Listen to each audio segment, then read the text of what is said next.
हज़रत सुल्तान बाहू रहमतुल्लाह अलैह। अजीजों दोस्तों, छोटी उम्र है, मां ने फरमाया अपनी कनीज नूं हुक्म कीता,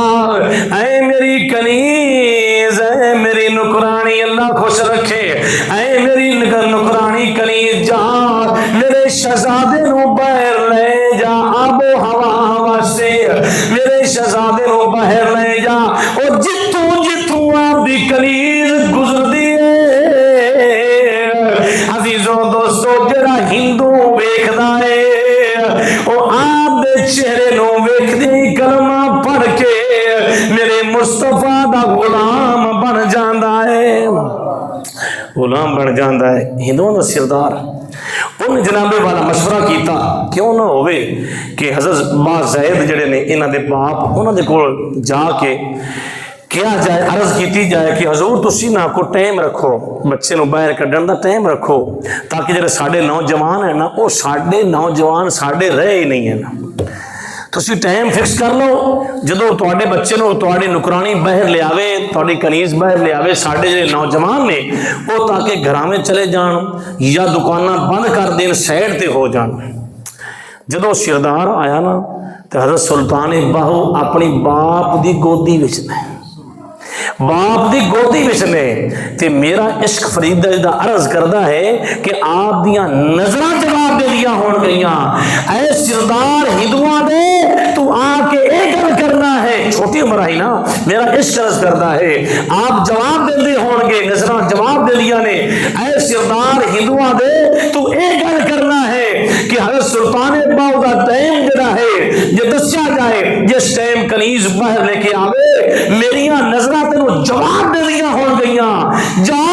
तू किथे, और तेरियां नस्लां भी मेरे मुस्तफा दा गुलाम बन जाणगियां, तेरियां नस्लां भी मेरे मुस्तफा दा गुलाम बन जाणगियां। करीम आका दे दीवानों टाइम फिक्स किया गया,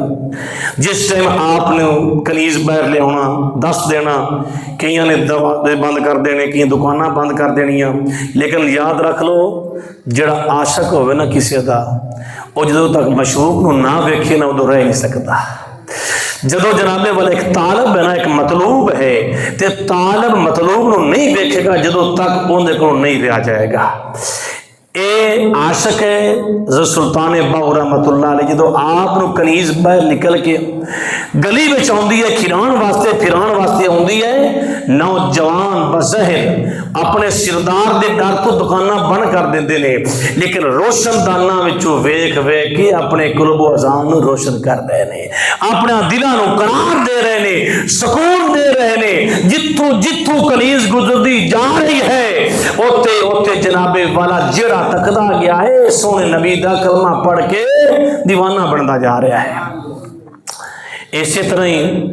आप भी एक मरतबा तबीयत नासाज हो गई, तबीयत भी यानी कि बीमार हो गए, तो मुरीदा ने अर्ज की थी हजूर एक जगह पे ना ऐसे महल्ले दे विच ही एक हिंदू है तो हकीम है, बड़ा उनका नाम है,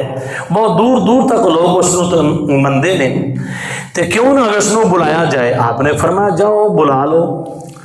करीम आका दे दीवाने गए बुलाने वास्ते, हिंदू ने डॉक्टर ने पूछा, हकीम ने पूछा जाना कित्थे है, आखिर जाना सुल्तान बाहू पीरां दे घर जाना पवेगा, पीरां दे घर जाना पवेगा। तो उन्हें कहा जी मैं तो नहीं जाऊँगा। अगले वक्तां में जो हकीम आन ना वो कपड़ा वेख के दस देंदे हैं, या करोड़ा जड़ा है ना शीशी विच हुंदा हा वो वेख के दस देंदे हैं भी इनू आ मसला है। उन्हें जनाब ना हालांकि मुसलमान हो नहीं सी ना, हिंदू है मुसलमान नहीं, तो उन्हें कहा जाओ तुसी कमीज ले आओ या करोड़ा ले आओ, दोवें गल्लां मैं मनाकबे सुल्तानी विच पढ़ के आ रहा, दोवें गल्लां। करीम आका दे दीवाने हो दोवां चीज़ों में एक ले लीए, करोड़ा ले लीए शीशी विच पाया, तो या कमीज ले लीए। जदों सुल्तान बाहू की बारगाह में मुरीद आया, आके अर्ज की हजूर वो नहीं आ गया, तो उन्हें ये गल की कि तुसी कमीज ले आओ, कमीज मैनू विखा दो तो मैं वेख के दवाई दे देवांगा, उत्थे नहीं जावांगा। उन्होंने पता है जे अगर चला गया तो कदम बोसी करनी पौनी है, तो कलमा पढ़ना पौना है, कदम बोसी करनी पौनी है, तो कलमा पढ़ना पौना है। जदों करीम आका दे दीवाने हजूर ने फरमा ठीक है, सुल्तान बाहू ने फरमा ले जाओ कमीज ले जाओ। या करोड़ा ले जाओ। जदों ले आंदा ओ हिंदू हकीम जरा है उस कमीज नूं वेख के वेखदियां ला ही कलमा पढ़ लिया, वेखदियां ला ही कलमा पढ़ रहा है। कलमा पढ़ के कलीम आका अलैहिस्सलाम दा दीवाना बन गया है। अगर अल्लाह वाले दी कमीज विच इन्ना फैज है, अल्लाह वाले दी यकरूए विच इन्ना फैज है करीम आका दे दीवाने होते, फिर अल्लाह वाले नूं वेखण जदों वेख लेंदा उन्हां नूं फैज याफ्ता किन्ना हुंदा है। सुल्तान बाहू खुद फरमाते ने इस कलमे नाल मनाती दोती, ओ कलमा पढ़ के मेरे आका दा गुलाम बन रहा है। अजीजों दोस्तों यही कलमा है जरा बंदे नूं जन्नत चले जांदा है, यही कलमा है सोने महबूब दा दीवान दीदान करांदा है। आप की फरमांदे ने इस कलमे नाल मनाती दोती, इस कलमे नाल वे आई हो,